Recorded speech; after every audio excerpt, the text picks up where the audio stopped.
Assalamualaikum warahmatullahi wabarakatuh. Halo semuanya, perkenalkan nama saya Neni Novianti dengan NPM 233507052. Di sini saya akan membahas mengenai peran negara dalam perekonomian untuk memenuhi tugas ulangan tengah semester mata kuliah Ekonomi Politik. Nah, jadi seperti yang kita ketahui bersama, bahwasannya peran negara dalam perekonomian selalu menjadi perdebatan antara dua pendekatan utama, yakni intervensi negara dan juga pasar bebas. Masing-masing dari kedua pendekatan ini memiliki kelebihan dan juga kelemahannya, tergantung pada konteks sosial, ekonomi, dan juga politik di suatu negara. Nah, yang pertama akan kita bahas adalah mengenai intervensi negara. Jadi, maksud dari intervensi negara di sini merupakan intervensi ekonomi yang dikelola oleh negara dan biasanya dilakukan melalui kebijakan fiskal, moneter, regulasi, kemudian kepemilikan aset strategis. Nah, jika menerapkan pendekatan ini, ada beberapa keuntungan yang memang dapat kita dapatkan dan dapat kita peroleh dari intervensi negara ini. Yang pertama, intervensi negara dapat mengatasi kegagalan pasar. Kemudian, kedua, dapat menjaga stabilitas ekonomi.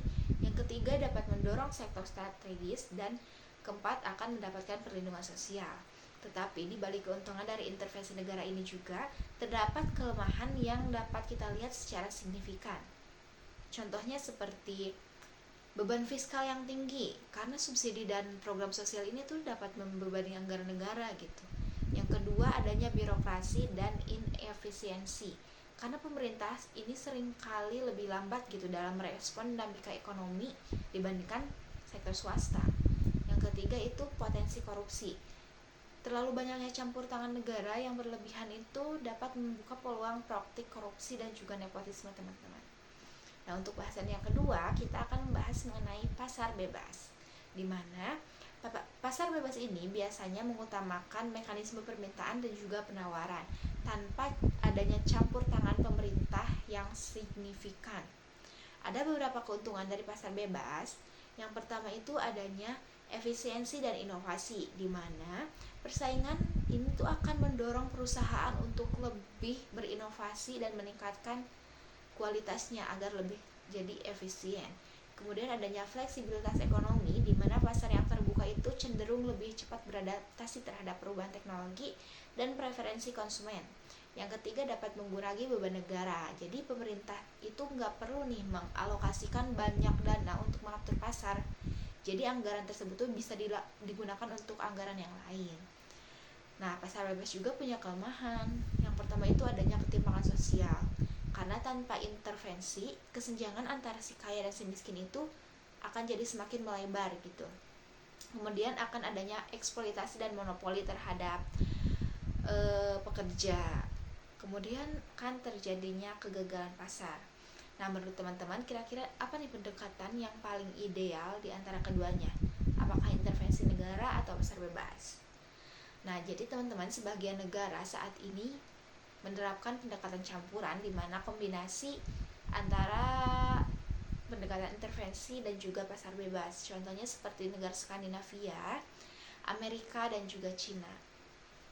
Jadi, ideal atau tidaknya sebuah pendekatan itu dapat dilihat dan tergantung kepada karakteristik ekonomi, politik, dan sosial di suatu negara. Nah, kemudian kalau menurut pandangan liberalisme, peran negara dalam perekonomian itu seharusnya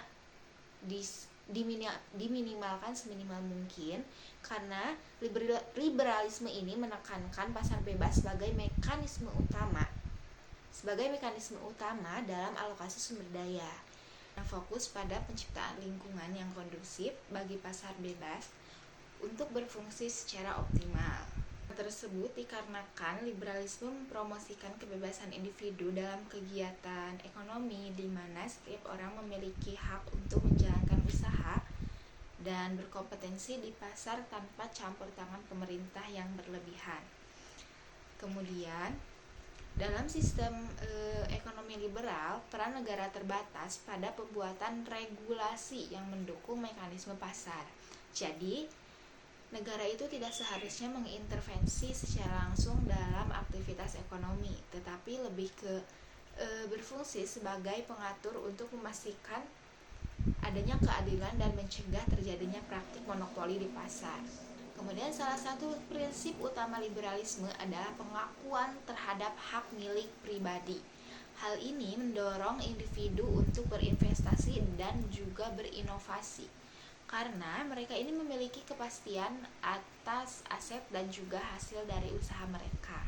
Kemudian liberalisme percaya bahwa dengan membiarkan pasar beroperasi secara bebas, pertumbuhan ekonomi akan tercapai, yang pada akhirnya akan meningkatkan kesejahteraan masyarakat secara keseluruhan. Nah, menurut teman-teman nih, apakah pasar bebas tanpa intervensi negara bisa benar-benar menciptakan kesejahteraan bagi semua orang? We never know, karena jika sebuah negara menerapkan prinsip liberalisme ekonomi dengan minimnya intervensi negara, maka akan ada berbagai implikasi di bidang-bidang seperti sosial, politik, dan juga ekonomi. Jadi dapat disimpulkan bahwa liberalisme ekonomi membawa keuntungan dalam hal inovasi, efisiensi, dan juga pertumbuhan ekonomi. Tetapi liberalisme ekonomi ini memiliki risiko yang besar juga, terutama dalam aspek kesenjangan sosial dan potensi dominasi oligarki. Oleh karena itu, sebagian negara saat ini tidak menerapkan liberalisme secara murni, guys, melainkan ekonomi campuran yang tetap memberikan ruang bagi intervensi negara untuk menjaga keseimbangan. Nah, menurut teman-teman, seberapa jauh sih seharusnya negara ikut campur dalam perekonomian? Kalau tahu boleh dijawab di komen ya. Sekian dari saya, terima kasih. Wassalamualaikum warahmatullahi wabarakatuh.